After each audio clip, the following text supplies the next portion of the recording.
George Harrison said people didn't know his fellow traveling Wilbury, Roy Orbison, was funny because he always wrote sad songs.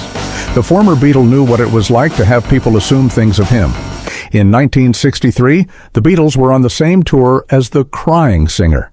George and Orbison didn't get close, but Orbison's influence on him and the Beatles is undeniable.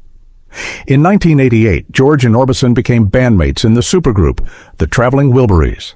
Like everyone else in the band, Orbison joined by accident.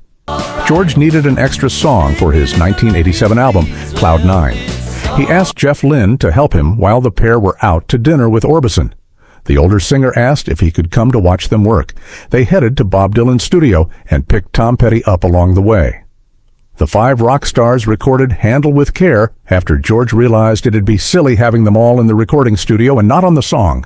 In May, George got everyone back to record the Traveling Wilburys Volume 1. The four felt incredibly lucky to be in a band with Orbison.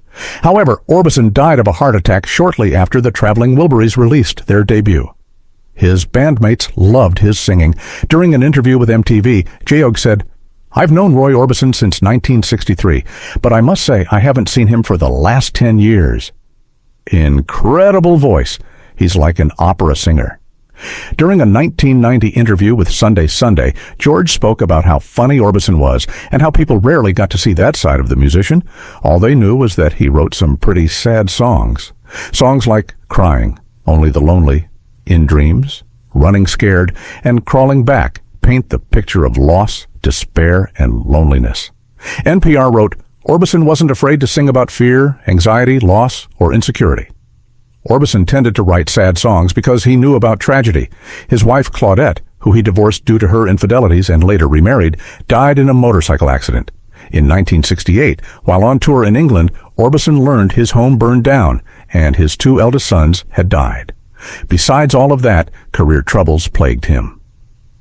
Younger, newer acts constantly pushed him off the charts, including the Beatles. However, behind his gloomy body of work and tragic life was a very funny, sweet guy. Roy he's very, very funny, George said. First of all, because his songs were all sad kind of blues songs, people tend to think of him as a sad person. Of course, he did have a lot of tragedies in his life, but to be with him, it was totally the opposite.